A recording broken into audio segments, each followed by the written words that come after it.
Welcome back to the Craic, everybody. Thank you so much for watching our first episode last week.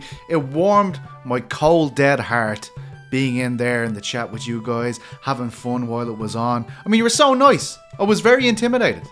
I'm not going to lie to you.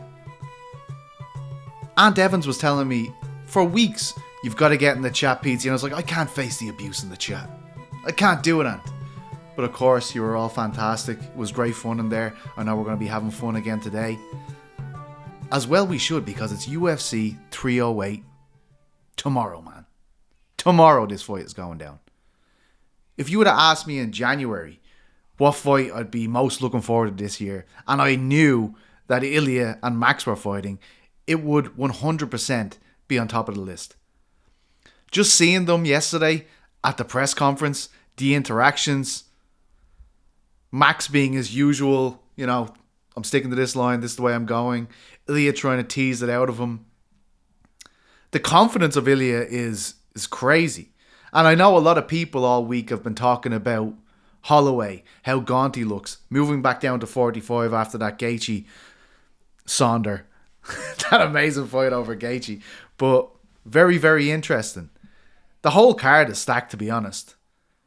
Whittaker, how fired up he looks this week compared to nice guy Khamzat Chimaev. When did that happen? When did Khamzat become a lovely gentleman? He's opening up about all sorts of things this week. He's talking about how he was depressed. He's talking about, I saw him speaking to Brett Okamoto about his child having to have surgery. So obviously we're all hoping for a great result for his son in that situation. But a very different vibe to him. I noticed this first when I saw him being interviewed by Red Corner by Denis Geiko, who was going to be on the show. He's our first guest. You know, Red Corner, what they're doing over there is unbelievable. They are giving us this access to Russian fighters we never had before. They're translating things. We're just getting a really three-dimensional view of these guys that we haven't really got before. So there's lots to ask him about. Like, I wanted to ask him about breaking that amazing Nurmagomedov v Song fight. They did that earlier this week. I wanted to ask him about Paul Hughes v Usman Nurmagomedov, because the last time I spoke to Dennis on this show, we were talking about how O'Malley v Umar could be that Ireland v Dagestan too, and then Paul Hughes goes and hijacks our line and uses it on Usman. But wanted to ask him about that and all of these fights. I mean, is he worried about this new version of Khamzat Chimaev he's seeing? I mean, is he worried about this surging prospect, Shara Bullet, this guy that seems destined to be a star, going in against Armen Petrosyan, a world championship Muay Thai fighter, a guy from a fighting family full of strikers? It's going to be a striker v striker bout, even though people at the press conference seem very keen to ask Petrosyan about when he's going to shoot for a takedown. Like, that guy is ready to rumble. Let's not forget that Petrosyan got into the UFC by KOing a light heavyweight. So I think he's more than capable of rumbling with Shara. And honestly, again an underdog, again a live dog. Of course, I'm thinking about all of these underdogs because I've got to give my underdog of the week. Last week, off to a winning start. We're 100% accurate as far as video shows of the Craic are concerned, because we gave you Paul Hughes. We gave him to you. And he came up with the goods. An unbelievable fight for him. I'm currently debating between definitely 3, maybe 4 underdogs. And I'm going to have to make up my mind as the show goes on, because I keep on flipping. So many people talking about Whittaker. So many people talking about Petrosyan. So many people talking about Alexander Rakic, who's taking on Ankalaev, who has already earned the shot at Pereira, but doesn't seem to be happening. So, very, very interested in all this. As I said, we're going to be listening to the interview with Denis shortly, and then we're going to go on to Lerone Murphy, a massive fight against Dan Ige on this card as well. So much to ask him about. Missing out on Manchester, his hometown card. How did that feel? His name changed, because if you remember correctly, the last time he was on Ariel's show, he was talking about changing his name from The Miracle. And you know, that story's all, the meaning of him being The Miracle is due to him being shot in the face And then, of course, later on, while he's in the UFC, he gets he's cycling his bike one day and he gets mowed down the street, left there. He is a miraculous guy. So I'm very interested in asking him about that because as much as that's a cool story if it's a movie, it's his life, right? Is he moving away from the miracle because it's a traumatic experience, I'm sure. I mean, of course it is. So all of that to ask Lerone, but I want to get over first to Denis because this guy has an insight like nobody I've ever met when it comes to these Russian fighters, and he can explain everything to us in our own language, which is absolutely brilliant. And I really just want to ask him about being around these guys this week. He's been up close with Max Holloway. Like, does he look like he's struggling with this weight cut? He is the guy who asked Khamzat Chimaev the question about, his positivity, how nice he seems all of a sudden. And Chimaev then opens up about this bout with depression. Like, how does he feel about it? He's been around Chimaev since the beginning. Like, it is a very unhinged man that we usually see on Fight Week, and suddenly it's Mr. Nice Guy. Like, what impact does that have? I have lots of questions for him, so I'm going to stop talking to you about it. Let's get Denis in here. Go and follow Red Corner. You won't regret it. Here he is, Denis Geiko. He is back.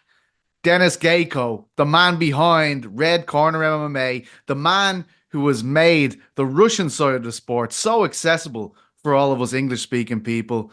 Denis, I've spoke to you before. I'm an absolutely massive fan of what you're doing. You're in Abu Dhabi. The last time we spoke to you, you told us how much these Abu Dhabi cards mean to the Russian people and to the fan base. How much does this one mean? Oh, first of all, thanks for having me again. This card is one of the best cards this year, probably not just for the Russian fans, I guess for the UFC fans and MMA fans in general. And having Khamzat in here and having so many Russian stars here like Shara Magomedov, Magomed Ankalaev obviously makes it super exciting for the fans. And I see a lot of Russian fans in here these days. That's amazing. It's amazing. And congratulations, by the way. A massive story you guys broke this week. Nurmagomedov v Song Yadong Song, should I say. You reported December. I see Uriah Faber saying we want January. But one thing is for sure, this made international headlines. How does it feel now to see Red Corner getting its footing in the mainstream media? You guys have done an incredible job. Yeah, I guess it's like a next step for us. Logical, start doing more news and just making it to the mainstream media, as you said. Do have a one insight for the upcoming fight, and maybe this week you will see another big breaking news coming from Red Corner. Oh my God. Well, I very much look forward to it. And I will urge all of our followers here to get over and support Red Corner because you're doing amazing things. Speaking of the Nurmagomedovs, the last time we spoke, we were kind of thinking maybe it's Umar and Sean O'Malley that will relight the Dagestan v Ireland feud. But it turns out that Paul Hughes has stepped up and he's called out Usman Nurmagomedov. Habib has shared this out. Seems like they're all interested. What do you think of this fight? Might be crazy. Conor already said that he wants to be in his corner, right? And having Habib in the corner and then Conor McGregor is going to be something crazy. But Usman, he has his eyes set on UFC. He said, in 2 years, I want to be in UFC. Once Islam Makhachev is done defending the belt, I'll be the next one. So they just passing the torch basically from Habib to Islam, and then from Islam to Usman Nurmagomedov. So it's a very interesting story. As far as this as the Bellator storyline, yeah, obviously Dagestan against Ireland will be huge, and I think that Bellator or PFL, should I say right now, they like the idea. They want to hype it up. It's interesting because I don't think in Ireland, right? Connor's kind of popularity has slumped a lot in Ireland. Do you think in Russia the Dagestan v Ireland thing would sell people that would still really be into it? Well, you have to understand that like Bellator or a PFL still not at the same level as UFC. So I mean, obviously, relatively, it's going to be smaller, but like it's an additional interest. So definitely, people are going to pay attention. And Usman is a kind of a guy who is, so to speak, less humble than Habib. He is more of a cocky guy, I would say. And so it will be interesting to see how he reacts to things if things get heated between the fighters, because he's been involved already in this back and forth with Ilya Tapuria recently. I think we did report a lot of things he was putting out in his Instagram stories in Russian, so we were translating it. And actually, Ilya Tapuria replied to our tweet that gave the translation of Usman's words. So Usman might be the right person if they want to do the trash talking back and forth. He is the right one. He will not wait. He will just reply right away. That's really interesting because Paul's different to McGregor in that he's a lot more patient and a lot more calm than Connor. So this is a complete flip of the script. I really hope it happens. I think it's a great fight. You've mentioned Islam, you've mentioned Ilya, you've been around these guys all week. I've been seeing all the content you're putting out. Absolutely brilliant. I noticed that you have asked Ilya and Max about Islam this week, and a lot of people are wondering about Armin, what's going on there.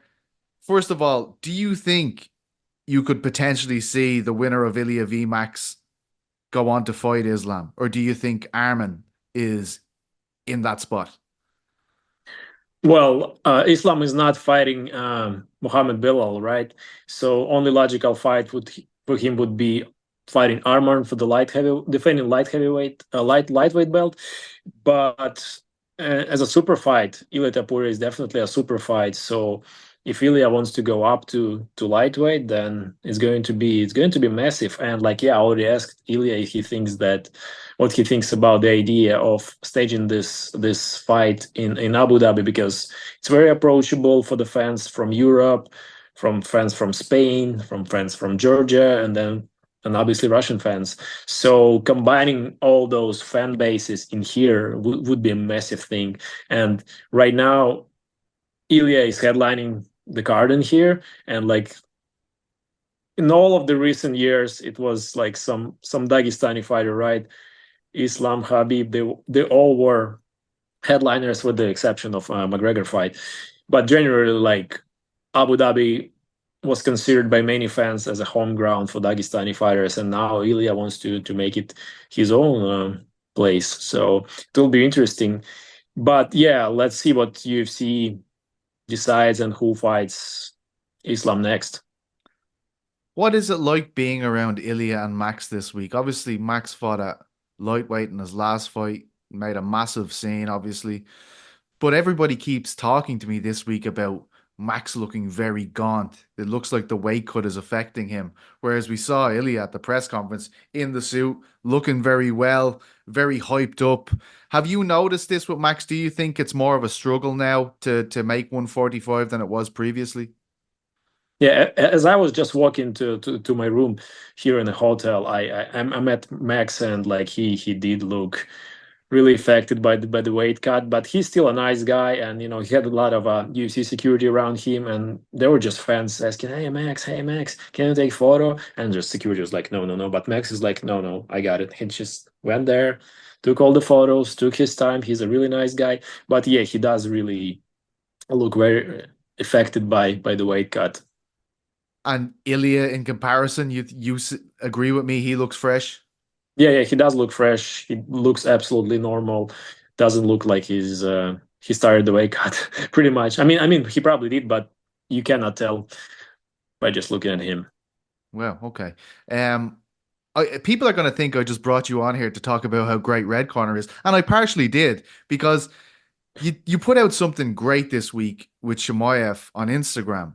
And I saw it first with you, and then I saw Brett Okamoto pick it up, and other people kind of follow a similar line of questioning.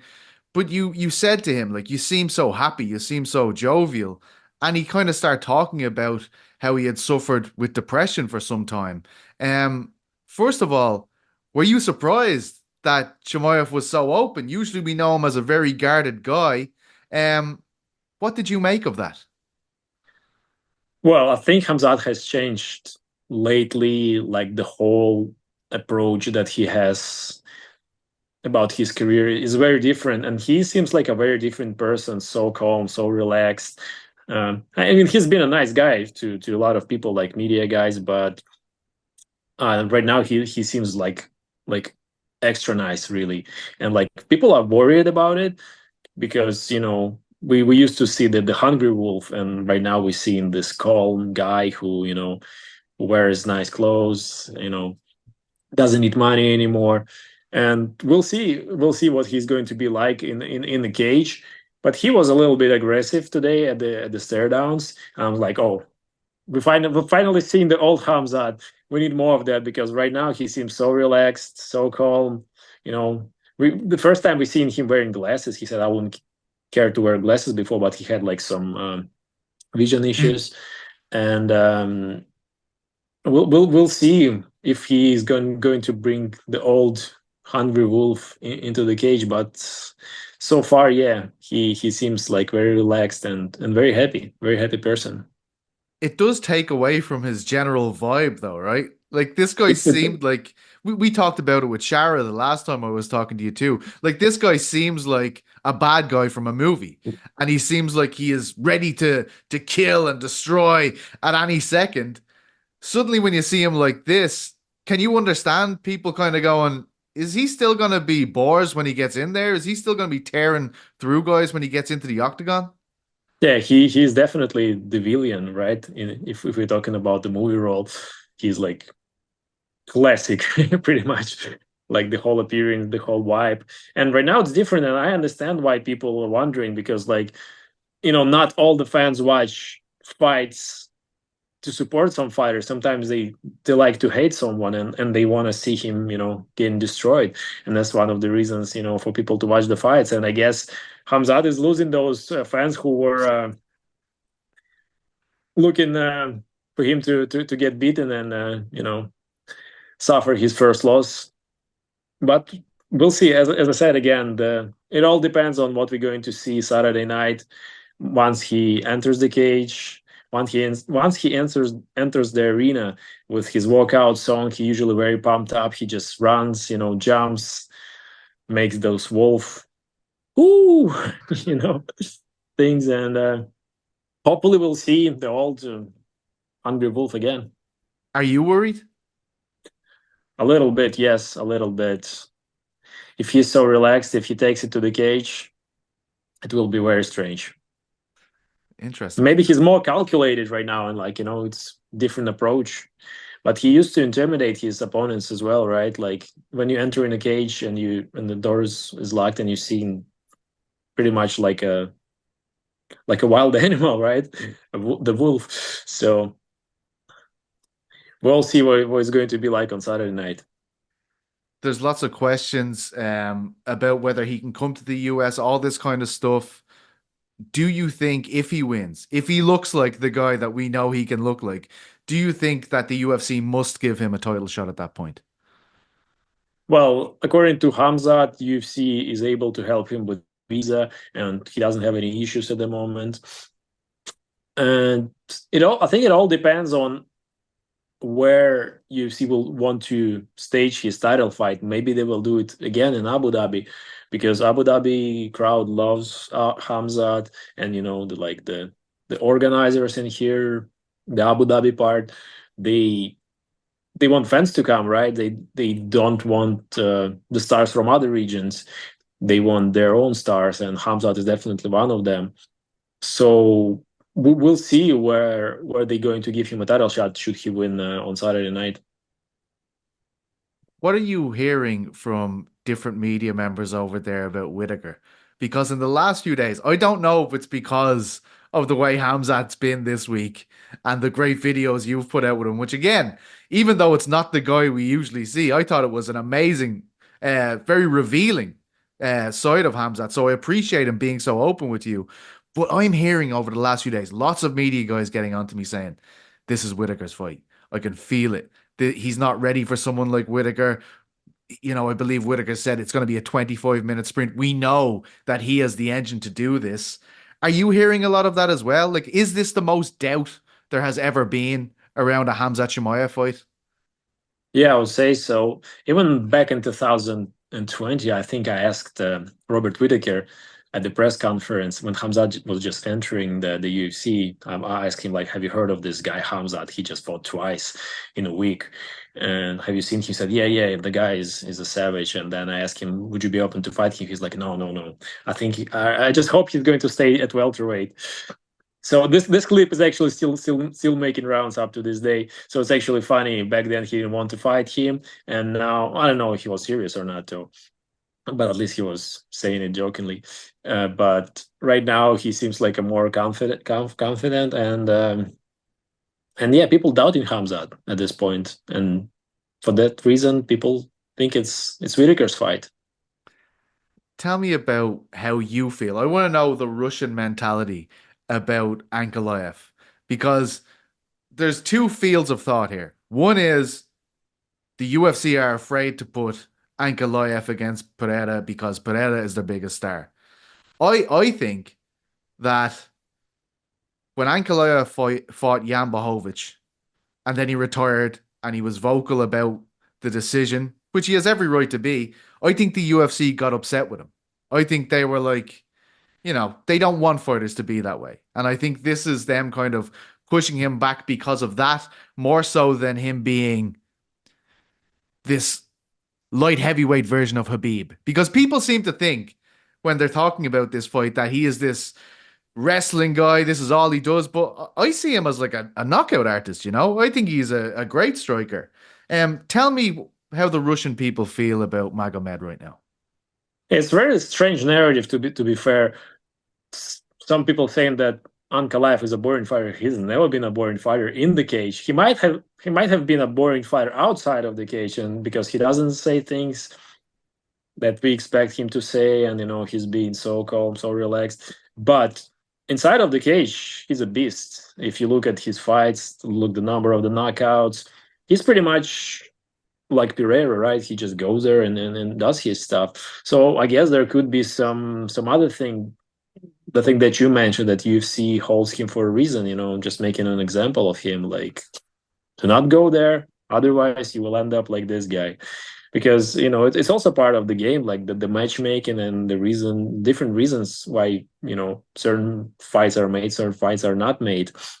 But at the same time, it's also very similar to Habib's story, right? It was hard for him to get a title shot. He had to call for it. He had to become vocal. And ever since he got vocal, he became a superstar.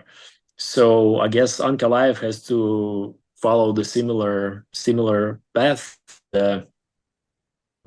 Start talking more, start calling out people, and it will get him a title shot.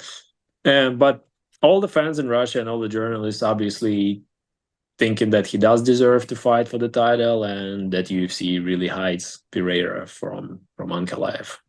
He definitely deserves it. Like there is no doubt that the man deserves a shot. It's just more of me wondering how do they feel about it. But you've answered that. Maybe he needs to fight an Irishman. Maybe we need to find a very big Irishman that he can beat up, and then he'll become a massive superstar. Well, if Johnny Walker will accept the citizenship in Ireland, then maybe they can fight again for the third time. Yeah. I mean, I think we know where he stands with Johnny Walker at this stage, to be honest. Um, what do you think of Rakic? Because I think he's an underdog. He's a big underdog. He's one of the biggest. He's a bigger underdog than Whitaker. He's a bigger underdog than Max Holloway. Like he is a very big underdog. And I think that's kind of crazy because I really rate Rakic very highly. And I think it's a very interesting matchup because Rakic is very well rounded compared to a Johnny Walker, in my opinion. Yes, Rakic is definitely not an easy fight for Ankalaev, and people just looking past him, right? They say, "Oh, just to fight for Ankalaev to make a case to fight Pereira," but he's a legit MMA fighter, and he's not an easy fight for Magomed. So this might go as well all the way to decision, in my opinion. I have to ask you about your guy. The guy you've been bringing us like more than anyone is Shara, of course, the great Shara Bullet. The last time I have not stopped thinking about everything you told me the first time we spoke. You told me about how he came up with in these kind of YouTube fights. He grew a massive following, and we were speaking about Islam that day, and you were like, with the younger generation of fans, this guy is the guy. Like he is their guy. He is more popular even than these people. Like with that fan base, obviously it's a bigger fan base than Nurmagomedov's, Islam. They're all legends. But tell me, has his star rose even higher since the last win?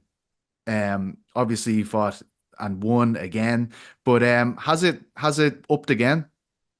No, I wouldn't say so. And the reason is because he fights unranked fighters and he needs to beat someone who is ranked and enter the rankings. And then people will, start taking him more seriously.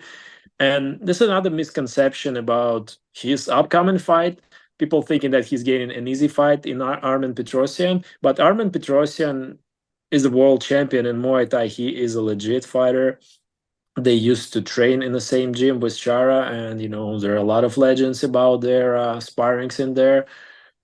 Someone knocking someone's out. We don't know who exactly, but there is a definitely a storyline between them, and he's not an easy fighter for Shara for sure. So this kind of opponent for Shara, he has a lot to lose, but not much to gain. If he beats him, people say, "Oh, you have beaten a guy who's unranked again." And they will say that UFC just like building him up, giving him easy fighters, easy opponents, but it's not the case at all with Petrosyan. But if he loses, people will doubt him even more. But he does have a fan base, and they support him. And like as we spoke the last time, he did take few steps here and there just to make sure he has a wider audience to follow him, not just the fans of traditional MMA, also the fans of like this crazy YouTube MMA that we do post a lot on Red Corner. Like pretty much every day something crazy happens, and like we just looking at it and thinking like, how far are they going to take it next? Like, what else are they going to do in those crazy YouTube leaks? I think it all started with Conor and Mayweather fight when people just started mixing everything up, like boxer against wrestler, making all those new MMA leagues with like different rules. And if you think about it, the reason why there are so many leagues like that is because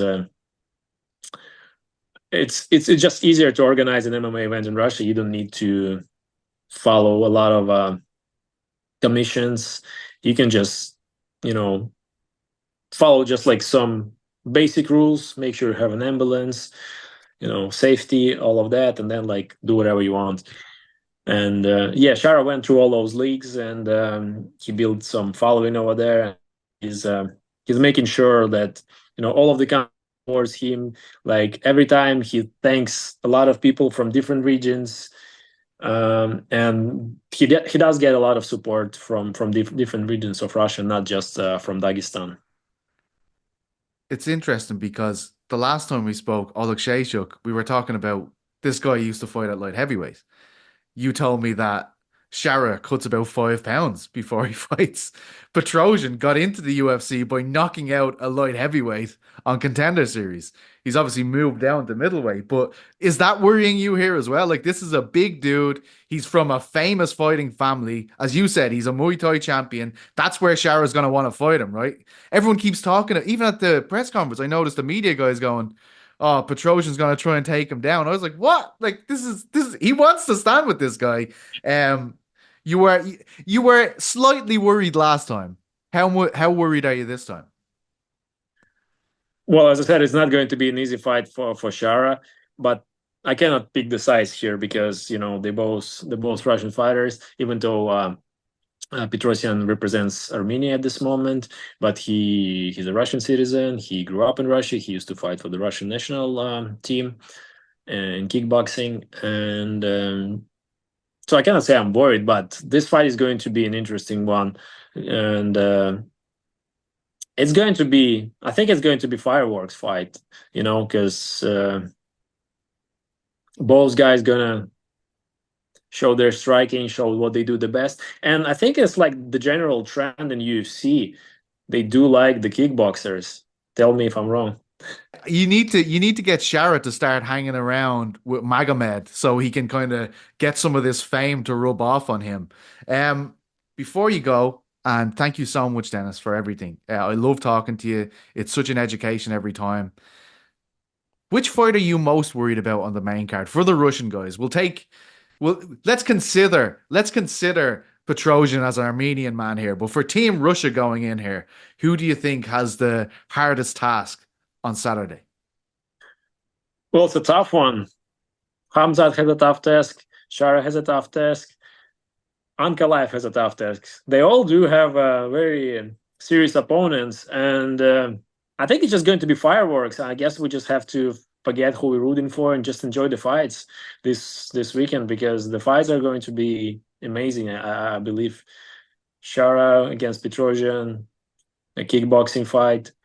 Ankalaev, he has a lot of things to prove.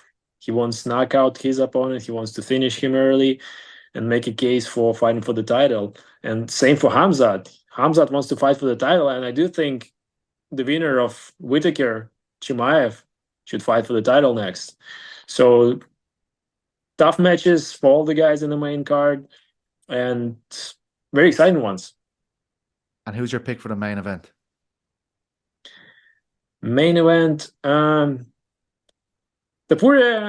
wants to knock him out, but the question is, has Max ever been knocked out? He hasn't. And this is his 12th main event fight in UFC career. All of his fights pretty much were in the UFC, except for the first 4 fights. On his UFC debut, he fought Dustin Poirier. So he's been fighting with the elite opposition throughout all of his career, and he's never been knocked out. So I don't believe that Ilya will be able to knock him out. Max is special. But picking the sides is hard. I really want Ilya to fight Islam at some point in here. So for that reason, he should beat Max. But Max is a legend, and I would never pick against him. So I will just say neutral. This is amazing. I have never seen someone as much as ArielHelwani not pick fights as much as you. This is incredible, Dennis. I thank you very much for this. I'm going to show him this and say, this is how you do it. You've got to at least tease us a bit before not giving us the pick. I really, really appreciate it, man. You're doing amazing work. Has your bare knuckle video come out yet? And has the toy video come out yet? You and James are working on these things. We were talking about them last time. Yeah, we still do, but because of the busy schedule, some of these things getting postponed. So actually, we're going to hire more people for Red Corner, because at this point it's getting harder to cover all the things that we're working on. So at some point, we're going to make a post saying we're hiring. So if you are an MMA journalist and you're looking for a new job, make sure to DM us on Red Corner. Oh, well, what a job that would be. They're absolutely amazing. You'll love them as soon as you follow them. And if you get a job with them, that would be even better. Dennis, thank you so much. Thank you for giving me all your time, and enjoy the fights tomorrow. Thank you so much. Thanks for having me, and talk to you next time. Thank you. There he was, Mr. Denis Geiko. Get over to Red Corner on Instagram. That's where I followed him. You won't regret it. It'll put a smile on your face. Every time I see one of their posts, I watch the whole thing. It's from, obviously you're getting takes from the Russian guys, but you're also getting the bizarre world of Russian combat sports, which is absolutely wild. Uncanny compared to any other region in combat sports, really. It's a crazy, crazy place. They're worth the follow. Give them a go. Thank you so much to Dennis. And honestly, right, I told you before I spoke to Dennis, I'm debating between 3 or 4. I'm certainly debating 3 right now. I mean, what he said about Khamzat, is he worried? He's kind of worried.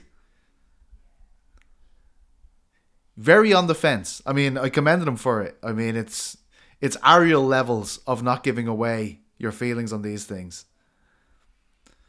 So yeah, I'm really debating between Whittaker, Petrosian, and Rakic, I think now. I've whittled it down to 3. It's certainly a very, very interesting situation. I mean, so much to look forward to on this card. Another person we can look forward to, of course, is Lerone Murphy. Lerone, I pride myself on knowing guys before they get to the UFC. And the most common route over here has been Cage Warriors for years. If you follow Cage Warriors, you generally will have a good idea of these guys before they get to the UFC. Most of the fighters from the UK and Ireland, of course, come from that league. Lerone was different. Lerone got signed seemingly out of nowhere. In comparison to the other prospects we see signed, it was a very off the radar signing. I went to his first fight in Abu Dhabi. It was the Khabib v Dustin Poirier card.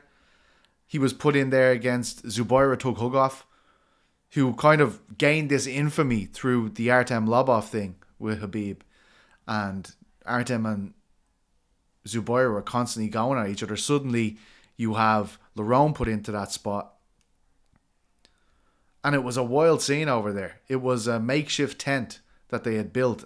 And the Red Hot Chili Peppers were playing the night before in this tent. And they still hadn't got the air conditioning working. And I can remember we showed up for the weigh-in. Myself, Casey Lydon, Esther Lynn, and my great editor, Shaheen Al-Shadi, who was with The Athletic at the time. And we were just sitting down, we were pumping sweat, And we were thinking, how are these guys going to perform the next night? They eventually did get the air conditioning working, and Lerone went on and got a draw, and he's gone on to great things since then. He reminds me of a lot of Leon around the time that Leon fought Gunnar. Now, he isn't getting booed in England like Leon was, but I do feel like he's floating under the radar a lot. What he's doing should command a lot more attention as far as I'm concerned. And obviously, as we know about Lerone, he hates being asked about this incident, about the shooting. That gave him the name The Miracle, of course. And I actually have massive guilt when it comes to that, because the day before the media day, on that card that he debuted on, we're all standing outside the room we're about to go in to interview all these guys. And, the American media guys are kind of asking me, oh, what's Lerone's story? What's he all about? I had just watched, before I left my room to go to the media event that day, I had just watched the Fight Disciples, Adam Catterall and Nick Peace, interview Lerone about this shooting that he went through. So I'm there telling everybody in the line, oh yeah, this guy, he got shot in the face, he's a fighter now. And they're, of course, all the media guys are going, oh my God, I can't wait to ask him about this. And then we go into the media room and I just see this queue formed in front of Lerone. And of course, it's question after question about this thing. And from then on, I knew he didn't like it, but I've got to ask him why. I've got to really dig into this. Like, what is it about that? Most fighters would love to have a story like that, but of course, he went through this. This is real life stuff. This isn't a book. This isn't a movie. This is his life. So I'm really keen to ask him about that. I hope you've been enjoying all the stuff on Uncrowned, by the way. I mean, the ArielHelwani show, absolutely killing it. The boys in the back yesterday, absolutely killing it. What about The Vertical, as Chael Sonnen would say? Story of the week for me, Chuck Mendenhall, The Cult of Max Holloway. Chuck Mendenhall, the best. There's what he's doing since moving over to Uncrowned is some of his best work. As a guy who writes poorly, looking at him, you can't help but be blown away. If you haven't read the piece, go over to uncrowned.com and read Chuck Mendenhall's piece. Brilliant. As always, just brilliant. Right, let's get over to a chat with Lerone. Massive, massive fight for him. Dan Ige is no joke. Won all types of clout for stepping up on short notice at 300. It's going to be a banger. Ige is a savage. Lerone is a savage. Let's pick his brain. It is a pleasure for me to speak to Lerone Murphy, one of the best fighters coming out of the UK. A little understated. I feel like more people should be making a bigger deal of Lerone after all that he's done, but he's coming off one of the biggest wins of his career. He's got the biggest test of his career in Abu Dhabi on Saturday against Dan Ige. Lerone, how are you feeling, my man? I feel great, man. Just ready for, like you said, ready for this challenge. Ready to show my ability again. I was wondering, um, you were saying the last time you were on Ariel's show, it was straight after the Edson fight. And, you said you looked like a panda, I believe. You were fairly busted up after a win, it has to be said. Edson was as well. I'm not trying to say anything, but I'm just Yeah. saying, you're on the show and you were saying, I'd love if I could turn around and get on that Manchester card. Obviously, it didn't happen.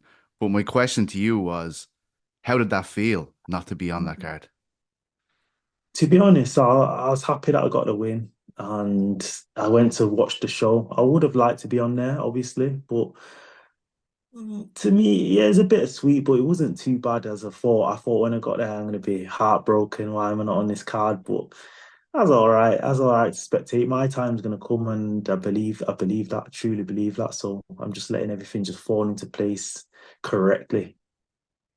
I remember in 2016, and I know I've said this to you before, you're like, Jesus, can this lad get a new story? But I went to Manchester for the Bisping v Henderson fight. Yeah. And at the time, I was very angry because Brendan Loughnane wasn't getting on that card. He'd been fighting an ACB at the time. And I went to visit a gym in Stockport to talk to him about it. And you were there with Ross Pearson. And I hadn't heard of you. Like, you weren't in the promotions we'd usually be watching. Like, I remember watching you sparring going, who is this guy? And I just think it's ironic that you end up in the same situation. Your hometown fight and you're not on it. But as you said, you were at it. Are you kind of happy like 5 o'clock in the morning? I was there too. As much as it was a great event, the mood, the feeling in the place That's certainly it. dipped. That's it. You don't get the same vibe. Like I fought on the card where Rocky fought Usman in London, and the vibe, the atmosphere was night and day. And that's not because it was in Manchester, because I truly believe that Manchester fans are better, but not even better because it's the whole of the UK that goes. But I think a show in Manchester at a good time will be next level, like next level. Imagine like Tom Aspinall and them guys walking out in Manchester at the right time. The vibe's different, and that's probably why I didn't feel left out almost, because the vibe wasn't really there. But it was a good night of fights, but the vibe wasn't there. Now, do you think Manchester martial arts gets it like the credit it deserves? Like honestly, like when you think about what a hub that's been for the sport, like right back to Carl Tanswell, all those kind of guys, loads of you guys afterwards, and obviously it's a hub now with yourself, like it's countless fighters, Lewis, Dakota, you could name Brendan, obviously, you could name them forever. Tom's very close by in Wigan. Do you think Manchester gets the credit it deserves for being the hub that it is? Because it has been one of the spots for decades where people go to really immerse themselves in the sport. It has, and yeah, the proof's in the pudding. Look at what we're doing right now. We're flying, or flying. We've got loads of people that are going to become champion in the next few years as well. So yeah, it is, man. And I just hope for the UFC to come back again and put on a big show there. And we can have Mancunians, actual Mancunians on the show. Do you get what I'm saying? But yeah, it's definitely a hope. Are you seeing the comparisons that people are starting to make? Me being one of them, ArielHelwani being one of them, you and Leon in a situation where we're like, this guy is incredible. Why aren't more people paying attention to this dude? Like he's clearly brilliant. He's doing things that nobody else is really doing, right? Next to the likes of Aspinall, Leon himself. And Leon was in that spot for such a long time where we were like, why aren't people standing up and taking note? Eventually they did, of course, but we feel like you're just in that moment before everybody starts taking note. I know Yeah. you're massively popular among fighting people and, die-hard fans of the sport, but we think you should be getting some of that crossover love as well. 100%, 100%. And I think it just, I don't know. I don't know. I don't want to, I don't know.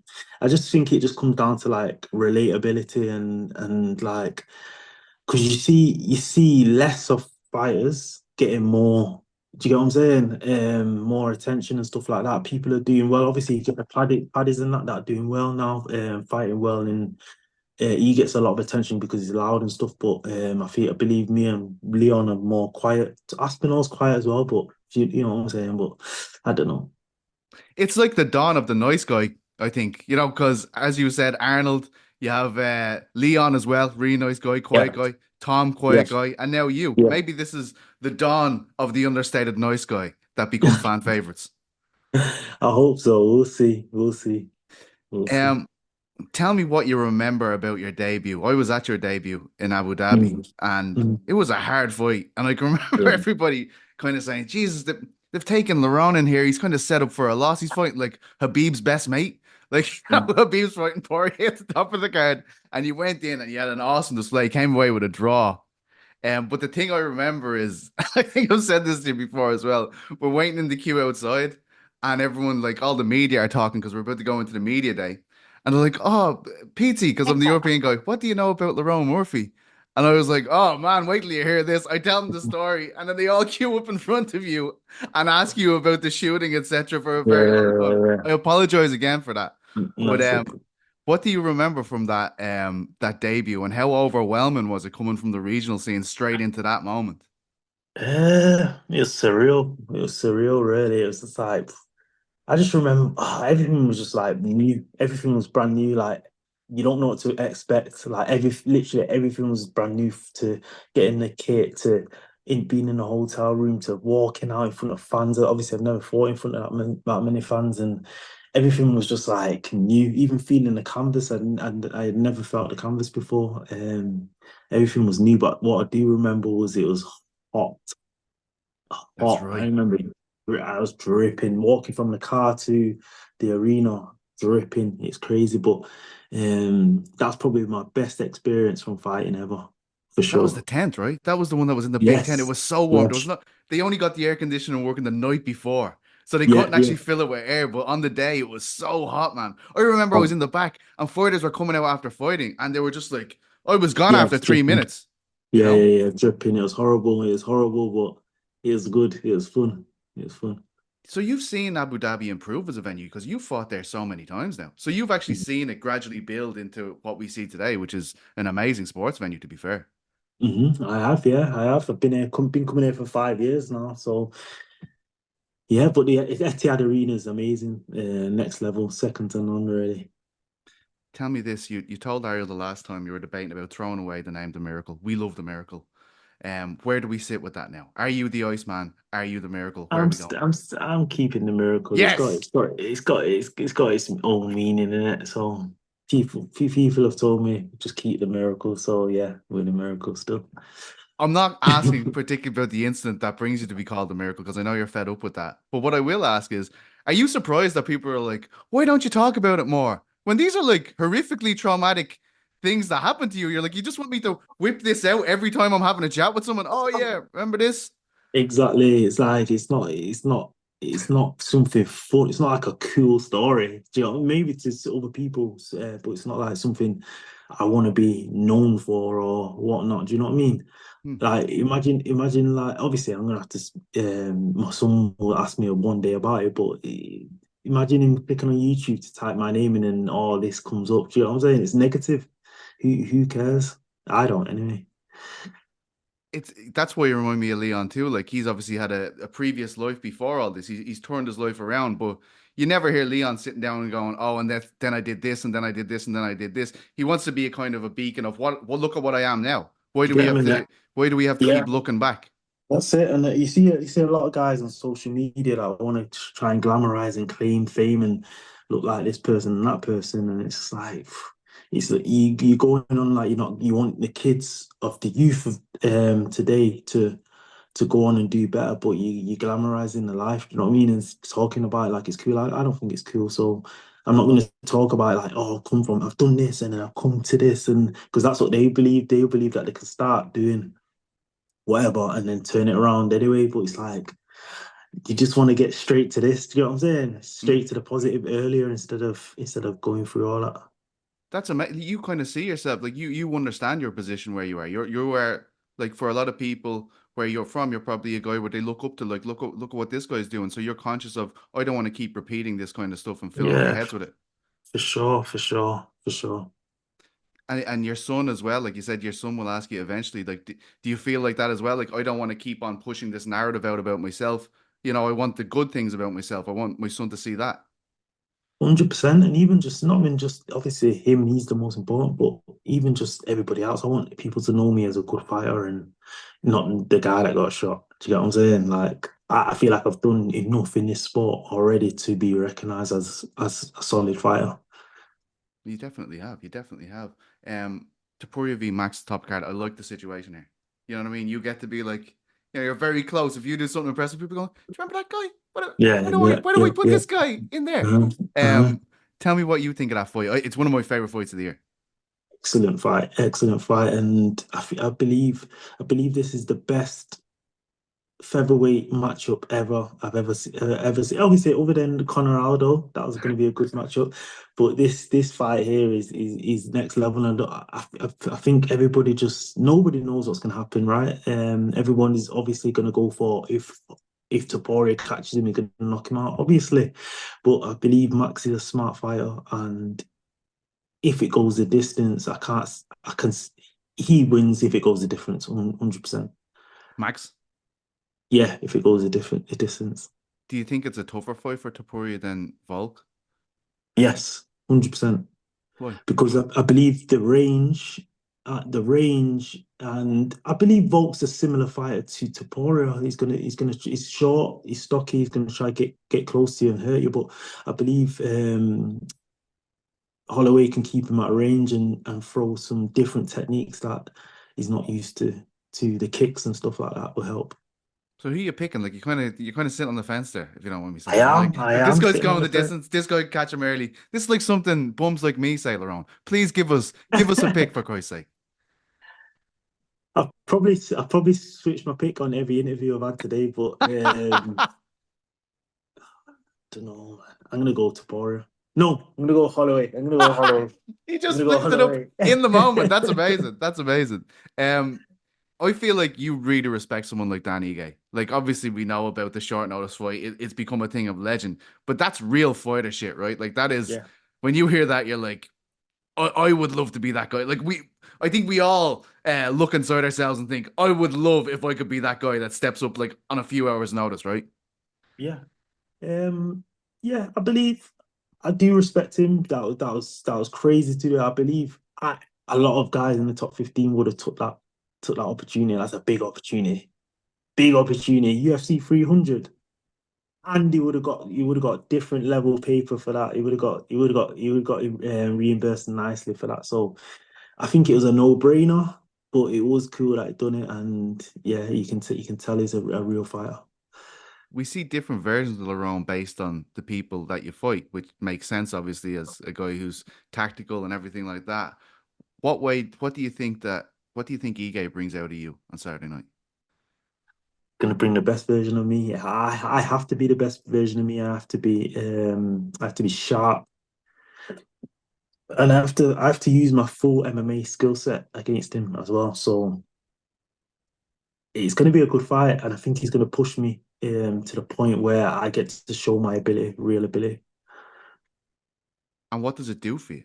Like, we've been talking about all this great stuff you've done. We want to see you given a massive, massive spot. You got one against Edson, but it's the Apex. We want a bigger one. We want an even bigger one than that, Lerone. Yeah, What does a win over Ige do for you? And how do you do it?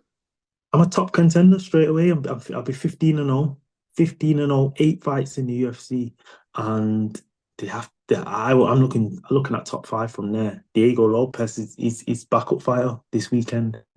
He just come off a win over Dan Ige. Do you get what I'm saying? So he jumped the ranks. Why can't I? You I've like had that more fight? fights than him. Huh? You like the Diego Lopez fight? With me. Yeah. Future. I Obviously not this weekend. Anybody, any of them in that top five, any of them. I don't pick and choose like it's one. Anybody in that top five. Obviously, you have stylistic better matchups for you, but I believe I can get any of them guys. I'm sorry that it's come to this, but I have to ask you one more question before you go. And I wouldn't ask anyone this. I want you to know that. Right? Good. This is just for you. I'm struggling to get Oasis tickets. Do you know anyone? You're the wrong man to ask. Where's it held? Wait, where's it? Where's it held? One's in Dublin, one's in Manchester. I felt like, Oh, you would Manchester. know someone. You're a At the local. court. Like, Is that the court? I think it's at a bigger field. Like, I think it's at a big. Is Yeah. it? Is it? Aspinall told me he's not going to get me tickets. I'm like, well, I'm going to hit up another. Lerone, I know you're around there. I know you've got tickets. Why, Aspinall why will be won't you give better me than me. tickets? Yeah, I wish I could get him. I wish I could get him. All right, Gold Lerone. dust. Well, look, man, a pleasure to speak to you as always. Massive Nah, man. weekend for you. Thank you so much for your Thank you, time bro. and best of luck. Thank you. Thank you, bro. Thank you. There he was, Mr. Lerone Murphy. Great answers there from Lerone. I know I had to do a bit of digging. Fighters don't like talking on fight week. I completely understand it. You can see the big bottle of water there in frame. He's going through it. He was going through it right there. The weight cut. You can feel it. It's part of the game, I guess, but those answers he gave in terms of the nickname, the ring name, the miracle, and how he doesn't want young people in Manchester to look at him and go, oh, well, I can get involved in this and that and come out on the other side of it just like Lerone. I thought that was a great answer. He's a father too. Got to respect that. And look, I said it to him about the Leon thing. I don't think he's getting the right amount of love, but as I said to him as well, the positivity he's trying to put out is very like Leon too. As everybody knows now, Leon's life could have went a completely different way, and he ended up champion of the world. I think they're incredible stories. Like, if Lerone's mission is to spread positivity, he's absolutely doing that already. Brilliant story, a brilliant fighter, and it's the toughest test of his career. I mean, if only Lerone was an underdog this week, I could have kept the tradition going of people on the show, but he isn't. It's going to be a hell of a fight with Ige, but I do think Lerone will get the job done. So let's get on to the underdog of the week. I'm still on those three, right? And I want to tell you why. Whittaker, 25 minutes. A guy who's done it that many times. That's a problem for Khamzat, I believe. Even though Khamzat looks fresh, looks strong, doesn't look like he's struggling with weight at all, and we have seen him like that previously, I don't know, man. I just don't think you can put up... I can remember, was it Cormier said about Khabib once, you can't wrestle for 25 minutes. It's just too physically taxing. And although I know the threat of a takedown will open up a lot of striking opportunities for Khamzat, like, Whittaker is so well-rounded. So that's why Whittaker is being considered. Rakic, it's the leg kicks against Ankalaev. Ankalaev can struggle with that kind of thing. Rakic is very good at it. I'm sure Ankalaev has watched the Yuri fight with Rakic's return fight and noticed how Rakic seemed to wilt under that astronomical pressure. Just the pressure that just absolutely crumbles people when they fight Yuri. He just bearing down on them. It's a hard thing to do. It's pure will. Can Ankalaev implement that into his game? And the other one, of course, was Armen Petrosyan. Like, how good is Sharabullet, you know? The win against Oleksiejczuk, very, very impressive. I do rate Oleksiejczuk. But these Petrosyan guys are different gravy on the feet. And as we said, booked his ticket to the UFC with a knockout of a light heavyweight. I'm still debating it right now. I have to pick between one of the three.